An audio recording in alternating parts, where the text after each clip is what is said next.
എന്റെ ഏട്ടന്റെ പടത്തിൽ ഇപ്പൊ ചെയ്തില്ലേ, അത് ആദ്യം വിശേഷിച്ച് ചോദിക്കട്ടെ, എങ്ങനെയുണ്ടായിരുന്നു? ഓർക്കാപ്പുറത്ത് കിട്ടിയൊരു എന്താ പറയാ സർപ്രൈസ് ആയിട്ട് എനിക്ക് കിട്ടിയ ഒരു ലക്കി എന്താ പറയാ ഒരു ഓപ്പർച്യൂണിറ്റി ആയിരുന്നു. ശരി. കുറച്ച് കോൺട്രവേഴ്സി ഒക്കെ ഉണ്ടതിന് ശേഷം ഞാനൊരു ഒരു ലോങ് ഒരു ഗ്യാപ്പ് വന്നപ്പോഴാണ് കറക്റ്റ് ഷാജി സാറിന്റെ പടത്തിൽ നമ്മളൊക്കെ ഈ ആക്ഷൻ പടത്തിന്റെ മെയിൻ ഡയറക്ടർ എന്നുള്ളൊരു രീതിയില് അപ്പം അങ്ങനെ ഒരാളുടെ ആളുടെ പടത്തിലോട്ട് വിളിക്കാന്ന് പറഞ്ഞപ്പം ഭയങ്കര എക്സൈറ്റഡ് ആയിരുന്നു. ത്രൂ ഔട്ട് റോൾ അല്ല എങ്കിലും പ്രോമിനന്റ് ആയിട്ടുള്ള ഒരു റോൾ തന്നെയാണ്. എനിക്ക് ഭയങ്കര ഇഷ്ടപ്പെട്ടു ആ സെറ്റ്. കുറച്ച് ദിവസങ്ങളെ എനിക്ക് ഉണ്ടായിട്ടുള്ളൂ, പക്ഷെ ഭയങ്കര പ്രൊഫഷണൽ ആയിട്ടുള്ള ഒരു സെറ്റ്. ഞാൻ എന്താ പറയാ, ഞാനിങ്ങനെ ആലോചിക്കായിരുന്നു ഒരു ദിവസം, ഞാനിങ്ങനെ പോയിട്ട് ഇങ്ങനെ ചുമ്മാ തമാശക്ക് ഇങ്ങനെ ആരോ പറയുന്ന കേട്ടു ഒരു സിഗരറ്റ് വലിക്കണമെങ്കിൽ 1 മൈൽ അകലെ പോകണം, ഈ സെറ്റിൽ അതൊന്നും പറ്റത്തില്ല.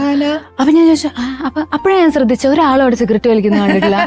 ഭയങ്കര ഷാജി സാറിനത് പറ്റത്തില്ല, അരിശപ്പെട്ടിട്ടില്ല. പക്ഷെ അവിടെ റൂളുണ്ട്, അതായത് സെറ്റിൽ പറ്റില്ല ഉണ്ട്. അപ്പൊ ഞാൻ ആലോചിച്ചപ്പോ ശരിയാണല്ലോ, ആരും സിഗരറ്റ് വലിക്കുന്ന കണ്ടില്ലല്ലോ, എന്താ പറ്റി?